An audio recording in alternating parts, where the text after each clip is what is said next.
back here on the Bossman show. West Kentucky Hilltoppers head coach Rick Stansbury, who I've seen for years coaching his game. I got him on my show now in Bowling Green, Kentucky. Well, I have some friends up there as well. Coach, how's life up there for you guys in Hilltopper country, man? Well, doing okay, JR. Naturally, we would like to win them all. We haven't done that. We've been short a couple pieces. Don't know if we get one of them back this week before we come to Atlanta or not. He hadn't played all year. Keith Williams came from Cincinnati, so we're waiting on him. And we've had, had a COVID issue, been without one of our starters, and had another kid out injured this past Saturday. But besides that, we're good.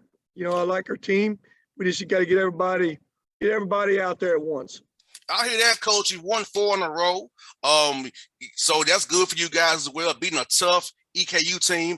AW does a great job up there. They play fast, attacking the whole time. Then you got a tough MAC opponent coming into your house on Wednesday night. Then you come to Atlanta and play Kermit Davis and Ole Miss. So seeing your team seeing different styles has to help you always get ready for that conference USA play here coming up here real soon.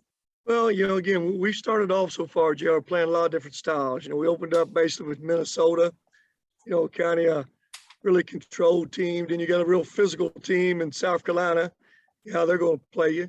Then we go to Memphis and play a totally different style. People really get up into you. And like you said about Eastern Kentucky, I think they were 3rd in the country in attempts and makes and three-pointers. So we're not going to see anybody any quicker and really any better than they did. So we've seen a lot of different styles. So we got a really good Buffalo team coming in here Wednesday who basically all 5 starters back, picked to win that MAC. So then always, Ole Miss, Kermit does a great job. They got a really good team. He thinks this is one of the better teams he's had since he's been there. Most definitely, Coach. Let me ask you something, man. Last year was a tough year for everybody involved, even myself being on radio. 21 wins, Coach, during a COVID year. I know you want the results you wanted to have was winning deep into March, but think about having 21 wins in a tough year as it was, how your guys fit through all that adversity last year. Yeah, JR, again, I couldn't have asked more from our guys, but one more free throw, one less turnover makes it perfect. But I don't let that last game determine how good our team was. It was a challenging year. It probably affected our team more than anybody in this league because it took away from home crowds, which we were the one team in the league that would have sold out most nights. And number 2, it neutralized our talent because they made us play on a Friday, Saturday night. We lose 2 games, total of 3 games in the league. 2 of them came on a second, beat somebody on a Friday night, and you got to turn around and play them on Saturday night. And that was a huge challenge. So from all those things, that was difficult. We had some great wins, start the season out and, Northern Iowa beat Memphis and lost that championship game to West Virginia, went to Alabama and won. So you're in the South, you know how good they were last year and how difficult that was. But we had some good wins and went to championship game again in a conference tournament and, got beat in overtime there. So it was a difficult, challenging year. And I was hoping all that COVID stuff was behind us. And basically we didn't have but one COVID guy all year long. We've already didn't lose a starter basically all year. And we've lost a starter as we speak right now is out. So, that was challenging. But at the same time, I was proud of the way our kids handled it and what they accomplished. No doubt, Coach. I know for me, when my interns were tough on me, man. So I know how I go having if you got the six kids, you have 15 and then us sports staff. So I can only imagine because I know I had tough for my 6. So I can only imagine seeing how the growth these young men have went through because I'm in my 30s, Coach. I'm a little older than your guys are, but just seeing how I grew as a leader over this past year. Think about for you as well. But as long as you've been doing is having to lead young men through something like this, you never had to lead through it before. Illness like that can take you out or can take out your family members if they get it from you. So how was that trying to keep them vigilant about that? Because they're college kids. They want to go out and have fun, but they can't because of being safe for their team. Well, everything that you've learned since you was a young kid about togetherness, being a team, it was totally opposite this past year. We couldn't be together. separate, never ate meals together. When we had meals, we had to separate them. We never had film last year. All film was done individually with coaches. We took 2 buses everywhere we went, separate on the buses.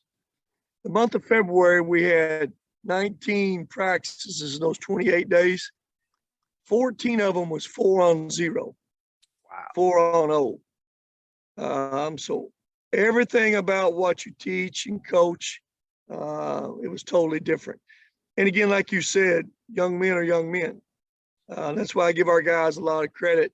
We didn't have a case of COVID on our team until February, which tells you our guys did a great job once they left this gym, going back to their apartments, going back to their dorms,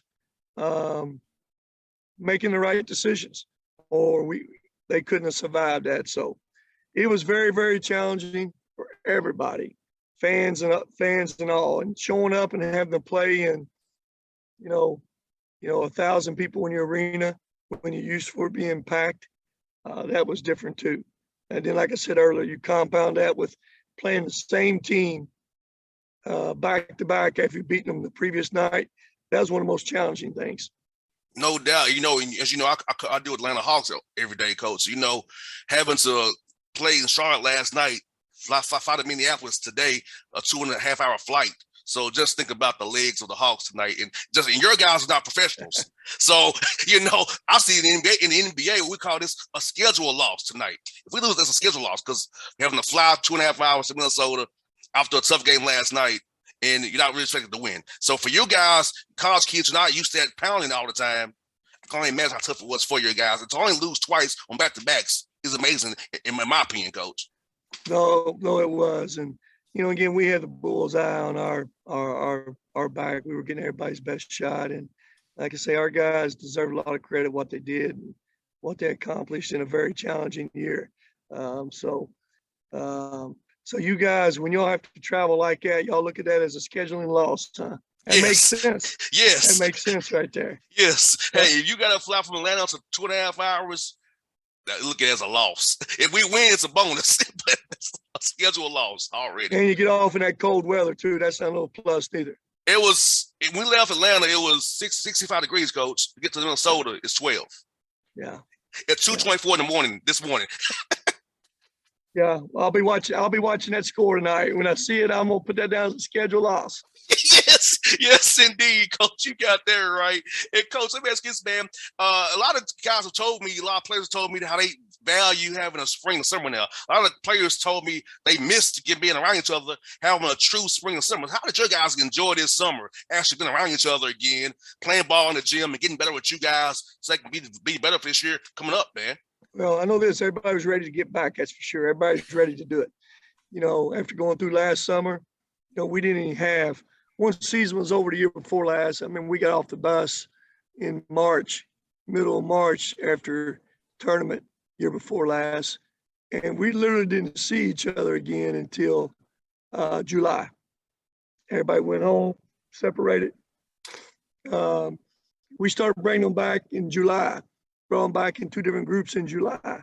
So there really wasn't a lot of basketball previous summer. But for everybody to be able to come back in June this year, you didn't have to try to convince anybody to come back. Everybody wanted to be back after they was able to go home, after May. So that was good. It's all good. Again, we just trying to do things as normal as we can. I don't, we respect this virus still. It's still real out there. But again, just trying to do everything as much as normal as we can. The only guy we had on our team that wasn't vaccinated is the guy that caught the virus. Whether it has anything to do with it or not, I don't know. But everybody else has been vaccinated, and I don't know, because you're vaccinated, don't keep you from catching it. That's for sure. So, but hopefully, the worst of it's behind us, and we can keep moving forward and being normal through all this. And Coach, talk about coming to Atlanta, man. Holiday Hoops Giving. Atlanta has a lot of talent down there for you guys. West Kentucky's out there far from home down here in Atlanta. So a young man may see you all play this weekend at the Hawks Arena on the Hawks floor there and want to come play for you, man. Tell me about bringing your team to see like Atlanta to play in an event like this on Saturday, man. Well, there's no question.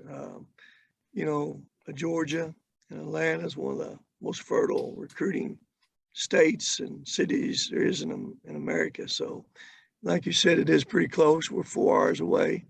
I spent a lot of time in Atlanta area through my years. I've always loved coming over there and playing. We had that SEC tournament there many a year. You remember back, was part of that tornado game back in whatever year that was. I was a ball boy, Coach. Well, you were a ball boy? I was a ball boy there, Coach. I remember that vividly. I was a ball boy. Was you there tonight? We were playing Alabama when a tornado hit? I sure was. All right, yep. So there's a lot of memories from all that, good and bad. So then having to go finish the tournament out at Georgia Tech the next day with no fans, that was a challenge. But you all put together a great tournament down there. You got a lot of great teams, and anybody out there that wants to see good basketball, you need to go buy a ticket and watch good basketball all day long, because there's 8 really good teams coming into there. And again, we're happy to be a part of it. And we know we're playing a really, really good Ole Miss team. Yeah, Coach, what's funny? Like, my father was a football coach. So, I've been around sports my whole life. So I want to ask you, man, I never want to be in coaching. I saw how my dad was stressed. You're a smart guy. You smart guy. I want to be in radio. So tell me, where point did you decide you want to get into coaching and help young men grow and become better players and play better men going forward, man? Well, JR, where I was from, I grew up in Kentucky. I grew up just not in Kentucky, but out in the country. And when I grew up, there wasn't anything else to do where I was from. I worked on a farm, I hunted and I fished, I played basketball. Basketball was part of who I was. Don't know how I became such a love for it. But when you're in that state, that's years ago. It's different now. You know that there's so many other different distractions now. But just grew up loving the sport. My dad, he didn't play college, played high school, but was always encouraging as a young kid to play basketball. But it was just something I took up with. And I found a passion about it. I found a love for it. And I went to work. That's all I did. As I said, I worked on a farm, hunted and fished, and played basketball. Found a way to get to college. And again, I knew at a pretty early age in college, I loved the game so much that I wanted to be a part of it. After your first few years playing, you get closer to the end of your career, you realize you're not going to play for the Atlanta Hawks, and you got to be able to figure out what you're going to do. Oh, yeah. But I knew basketball was part of my life, and I love being around it. And coaching was a way around it. So I was blessed to be able to get a GA job right after that. And, and I've been tunnel vision most of my life till I got married, and I had blinders on. It was all basketball 24/7. I didn't get married till I was about 38, and I put a little bit of balance in my life. But, I've been blessed to be able to do something that I've loved to do, that I love. It's always been easy. As you well know, Starkville, Mississippi, 20-some-odd years, not easy, JR. Oh, yeah. But we were blessed. We were blessed there. And so, I don't know if everybody can, in life, you talk to so many people, when they get out of college, they just got to get jobs. And a lot of people end up doing things that they don't really love to do, but they do it for money. That was good. I didn't get into coaching for money. That's for sure. I'm blessed the way it turned out. But I would have starved to death my first several years in coaching. Nowadays, nowadays most people are not willing to sacrifice like you used to. They want to start at the top, and it's the way it is. So basketball has been been great for me, and I've, and been a part of a lot of young men's lives, a lot of family lives. That's who my life is. It's basketball. My best friends and best relationships all been formed through basketball. Coach, you're so right. Because you know what, Coach, for me, it was fun for me as a 4-year-old kid, Coach, going to meet Frankie Allen and Anthony Mason for the first time in my life at 4 years old from Atlanta. It gave me something other than what I grew up around. I grew up in the worst part of the city, Coach. I ain't gonna lie to you about that, but the worst part of Atlanta. So for me, football and basketball gave me an outlet to get out of the hood, to be able to who I am today. So I thank Frankie Allen giving me time. Coach Randy Peel giving me time going to basketball camps as a young kid, Randy Peel, where was Randy Peel at then? Over at Greensboro. Then he was at Winthrop. So when I was younger. So yeah. So, and I still talk to him to this day. All these guys still talk to this day. Jamal Brown, Cy Alexander, all those guys who helped me as a child. You know what I'm saying? Yep. So, and my first job, Coach, was in Memphis covering that beat. So I covered some of your game in Starkville back when I was there as a young reporter. I got you. So yeah, man. So I'm right with you, Coach, man. It's a passion for me as well. Like I love this business because this, Coach, that when the Hawks lose, it doesn't bother me as much because I don't take the stress of the loss. That's right. But I enjoy being around it though. You're around it. You still got athletes in your life. You still got young men around you every day. But like you said, you ain't got to take that stress back to that hotel room at nighttime. Hey, we lost last night to the Hornets. I'm on the plane. I'm in a good mood. I'm watching my Mahomes play, and so I'm good. You need to step back of that plane, stay away from the coaches. Then. Oh, you already know. I'm way in the back. Way in the back. Well, Coach Stansbury, it's a good pleasure to have you on the show, man. For to seeing you this weekend here in Atlanta, man. I've always been a fan of yours for years, man. I'm happy you're at WKU. Now I have a house in Nashville still, so when I'll check out my house, when get off the area, I'll give you my phone and I'll come up there and see you, man. Man, you're welcome up here anytime, JR. Make sure come by the hotel there Friday night before the game. We'll see you at the game Friday night. We'll do it, Coach. Thanks so much, man. Thank you, man. Yep. All right.